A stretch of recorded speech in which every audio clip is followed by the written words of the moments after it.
Hi cuties, this is Jinal and in today's video we learn how to get that perfect matte lip. Liquid lipsticks are the trend and who doesn't want to show that perfect pout? So pucker up gorgeous, we have 3 simple tips for you to show how to get that perfect matte lip. So let's begin, shall we? Dry chapped lips is often what makes your lipstick look rough and uneven. So use a lip scrub to gently exfoliate your lips.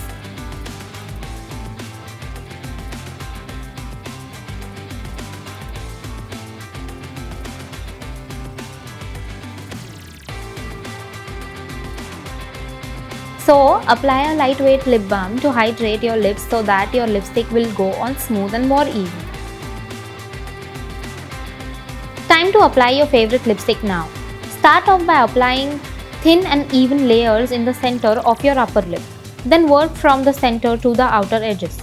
Follow the contour of your mouth and fill in.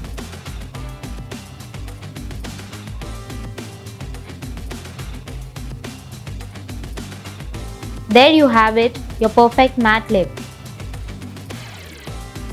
That's all for today. And if you like this video, please like, comment, share and subscribe to our channel and tell us what you'd like to see next. Bye!